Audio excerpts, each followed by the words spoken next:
जय श्री राधा रानी सरकार की, जय श्री कृष्ण भगवान की, जय षठ तिला एकादशी व्रत की। मंदिर श्री बंसी वाले महात्मा यूट्यूब चैनल की ओर से आज हम आपको षठ तिला एकादशी के व्रत की कथा को सुनाने जा रहे हैं।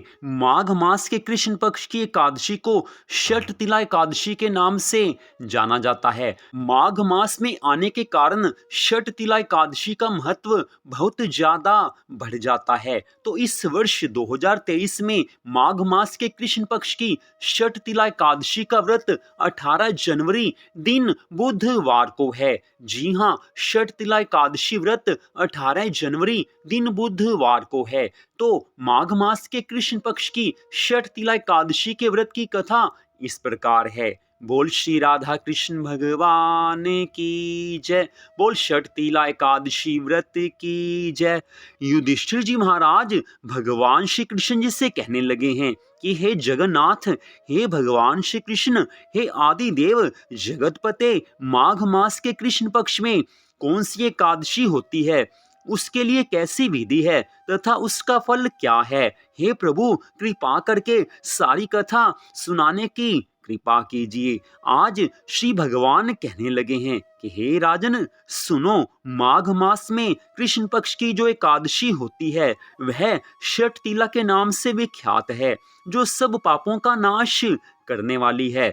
अब तुम षठ तिला एकादशी की पाप हारिनी कथा सुनो, जिसे मुनि श्रेष्ठ पुलस्त जी ने दालभ्य जी से कहा था। दालभ्य जी ने पूछा है कि हे ब्राह्मण, मृत्यु लोक में आए हुए प्राणी प्राय पाप कर्म करते हैं, उन्हें नरक में ना जाना पड़े, इसके लिए कौन सा उपाय है, बताने की कृपा कीजिए। पुलस्त जी कहने लगे हैं कि हे महाभाग, तुमने बहुत उत्तम बात पूछी है, सो बतलाता हूँ। सुनो, माघ मास आने पर मनुष्य को चाहिए कि वह नहा धोकर पवित्र हो, इंद्रियों को संयम में रखते हुए काम, क्रोध, अहंकार, लोभ और चुगली आदि सभी बुराइयों को त्याग देवे। देवाधिदेव भगवान का स्मरण करके जल से पैर धोकर भूमि पर पड़े हुए गोबर का संग्रह करे, उसमें तिल और कपास छोड़कर 108 पिंडिकाएं बनाएं। फिर माघ मास में जब आर्द्रा या मूल नक्षत्र आए तब कृष्ण पक्ष की एकादशी करने के लिए नियम ग्रहण करे।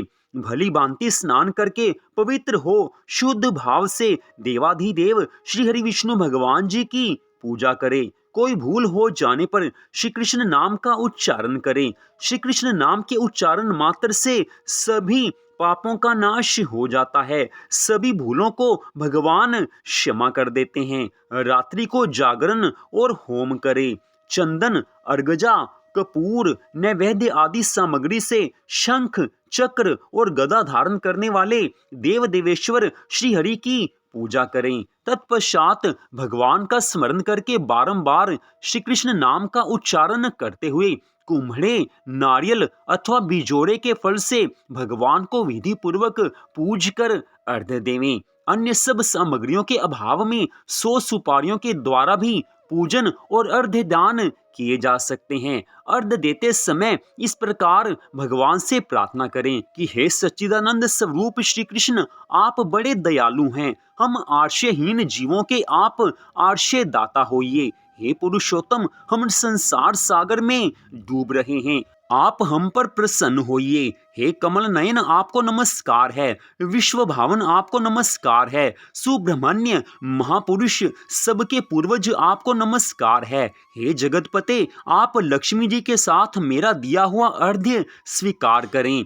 इस प्रकार प्रार्थना करने के पश्चात ब्राह्मण की पूजा करें, उसे जल का घड़ा दान करें, साथ ही छाता, जूता और वस्त्र भी देने चाहिए। दान करते समय ऐसा कहें कि इस दान के द्वारा भगवान श्री कृष्ण मुझ पर प्रसन्न हो।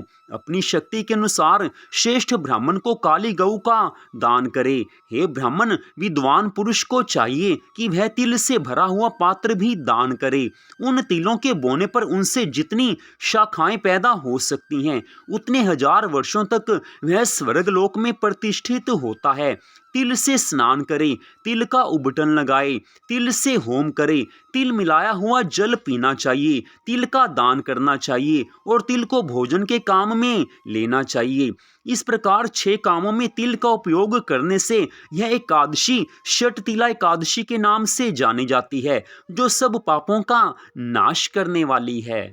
इतनी कथा सुनाकर भगवान श्री कृष्ण जी महाराज युधिष्ठिर से कहने लगे हैं कि हे राजन, इस प्रकार मैंने तुम्हें षट तिला एकादशी के व्रत की कथा का वर्णन किया है। षट तिला एकादशी का व्रत रखने मात्र से मनुष्य के सभी पापों का नाश हो जाता है, उसे सुख संपत्ति की प्राप्ति होती है और इस मनुष्य जीवन के पश्चात वो भगवान के धाम में स्थान पा लेता है। तो इस प्रकार भगवान श्री कृष्ण जी ने धर्मराज युधिष्ठिर को षट तिला एकादशी के व्रत की कथा को सुनाया है। तो मंदिर श्री बंसी वाले महात्मा यूट्यूब चैनल की ओर से आज की इस कथा को सुनने के लिए आप सबका हार्दिक धन्यवाद। भगवान श्री राधा कृष्ण जी की षट तिला एकादशी व्रत की अनंत कृपा सदा आप सब पर, आपके परिवार पर बनी रहे। इसी मंगल कामना के साथ जय श्री राधा रानी सरकार की, जय श्री कृष्ण भगवान की, जय माघ मास कृष्ण पक्ष षट तिला एकादशी व्रत की। जय जय श्री राधे, जय जय श्री राधे, जय जय श्री राधे श्याम।